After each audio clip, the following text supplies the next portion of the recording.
30-тиот протестен марш започна токму тука од плоштадот Македонија. Илјадниците учесници преку транспарентите и пораките побараа правда, а не како што рекоа милостина за големата трагедија во Кочани. Родителите, движејќи се со фотографиите од нивните деца, го почнаа протестниот марш со силна порака до институциите. 63 сенки ќе ве следат. Секој поглед бара правда. Протестниот марш, како што поминуваше низ центарот на градот, добиваше на масовност. Од плоштадот кон собранието и кривичниот суд, граѓаните бара одговорност, судење без селективност и пристрасност. Правда за Кочани!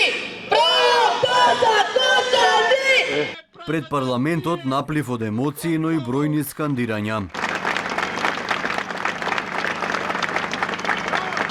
Сопругата на пејачот Андреј од ДНК на маршот во Скопје ги повика пратениците да помогнат во потрага по вистината за трагедијата. Побара надзор на расправи посебна анкетна комисија за, како што рече, целосно и независно испитување на случајот.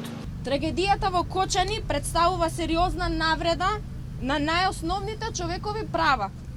Право на живот, право на безбедност и право на навремено и ефективно постапување на институциите во ситуација со закана на живот.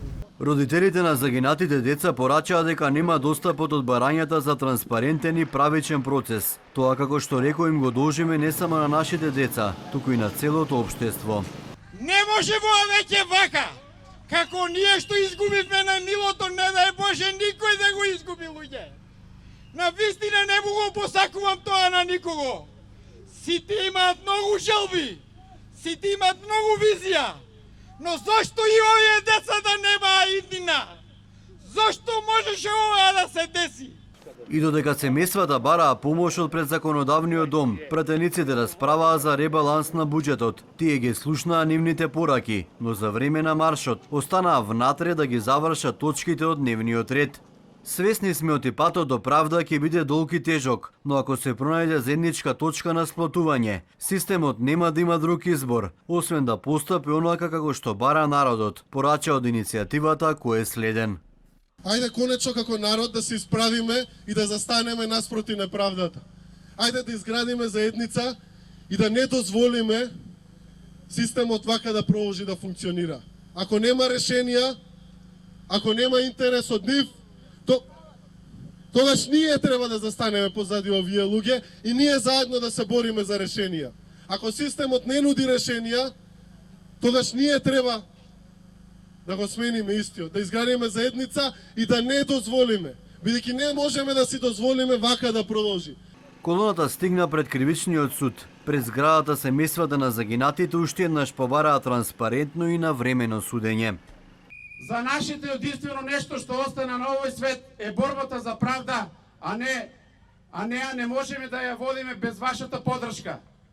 Болгата е наша, но борбата мора да биде заедничка. Така е. Да се справиме против најголемото зло, корупцијата, што им го одзеде животот на нашите деца. Емоции тага преовладуваше кај сите учесници. За кратко, едно од говорничките изгуби свест.